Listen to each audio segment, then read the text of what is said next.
আচ্ছা, আমি একদম শর্টে আপনাকে মেইন ঘটনাটুকু খুলে বলছি কি হয়েছিল। আমি যতটুকু জানতে আমি হচ্ছে ওনার ভাগ্নি। কিন্তু ওনার কাছে আমি বড় হইছি। ঠিক আছে? আমার বাবা নাই। তো একদম জন্ম থেকেই আমাকে উনি পড়াশোনা করাইছে। আমি জগন্নাথ বিশ্ববিদ্যালয়ে এখন clinical and counselling psychology masters করতেছি। তো রিসেন্টলি যেটা হইছে, মামা গিয়েছিল, যাওয়ার পরে ওই চিটাগাং রোডে কিছু লোক, তাদেরকে আমরা চিনি না। কাউকে আমরা চিনি না। তাদের সাথে ১ম দিন থেকেই মামা থেকে চাঁদা চাচ্ছিল। চাঁদা বলতে হচ্ছে একটা অ্যামাউন্ট, তো সব জায়গায় আমরা ছোট থেকেই দেখে আসছি। কিছু দেয়। কিছুদিন আগে মামা আমাকে বলতেছিল যে, "আমরা তো দেশটারে সংস্কার করছি, আমরা তো দেশটা সবকিছু করছি। আমি কিন্তু আর কাউরে কোনো টাকা দিব না।" এরকম আমাকে বলল। তো এটা নিয়ে যে এরকম হবে আমি বুঝি নাই। তো টাকাটা চাওয়ার পরে আমার মামা একটু ডিনাই করছে যে, "কেন আমি টাকা দিব? এখন তো টাকা নেয় না।" বরঞ্চ যে একটা নাম্বার ইউজ হয়েছিল, আমরা অনেক ভিডিওতে দেখছিলাম। মামা এটাও বলছিল যে, "যদি তোকে থেকে রাস্তায় কেউ টাকা চায়, তাহলে কিন্তু এই নাম্বারে ফোন দিলে আর চাঁদা দেওয়া লাগবে না।" তারপর যখন মামা লেগুনা চালাইতে গেছে, তারা টাকা চাইছে, মামা ৩ দিন তাদেরকে ঘুরাইছে। ৩ দিনে ২০ টাকা করে ৬০ টাকার রিসিট হইছে। তো চিটাং রোডে নাকি মামারে বলতাছে, "তুই খাইরুল বেশি কথা বলস?" ওনাদের আশেপাশের মুখের কথা, "তুই বেশি কথা বলস?" তো মামাই বলতাছে যে, "এটা তো নিয়ম, নতুন দেশে নতুন আবার কি?" এরকম টাইপ কথা বলছে। তো একটা সময় যায়া ওরা মামারে মারছে তখন। আই থিংক তখন মামাও কথা কাটাকাটি হইছে। নাহলে তো কেউ কাউরে খুন করে ফেলে না। কথা কাটাকাটি হইছে, তখন ওই সময় হৃদয় বলছে যে, "তুই যাত্রাবাড়ি যাইস, আমি তোকে দেখে নিব।" এরকম একটা কথা বলছে। তো মামা কি করছে? হয়তো মামা আমাদেরকে জানাইতো কিংবা সবাইকে জানাইতো।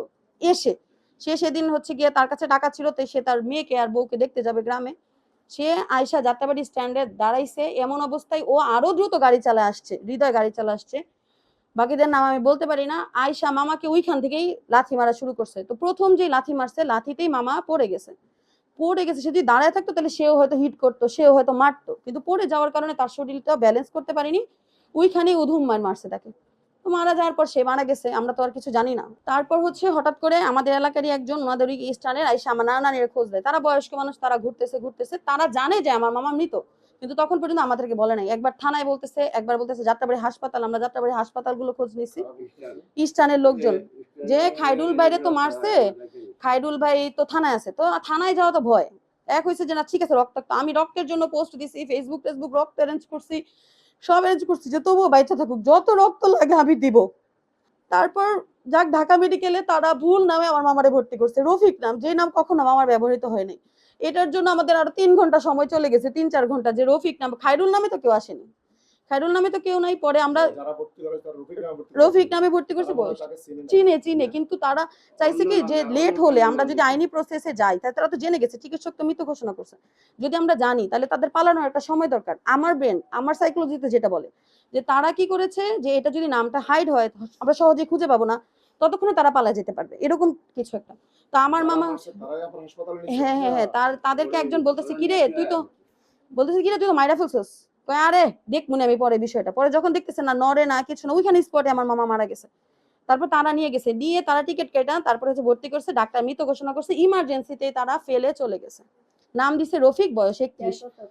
পরে যখন ৩১ বছর বয়স হয়েছে, আমরা তো সবাই নূরে আলম ইসলাম খায়রুলকে খুঁজি, কিন্তু কোথাও পাই না। পরে একটা সময় আমাদের যখন অনেক হয়রানি দেখছে, স্টানের অন্য মানুষরা আমার বলতেছে, "আপনার মর্গে খবর নেন।"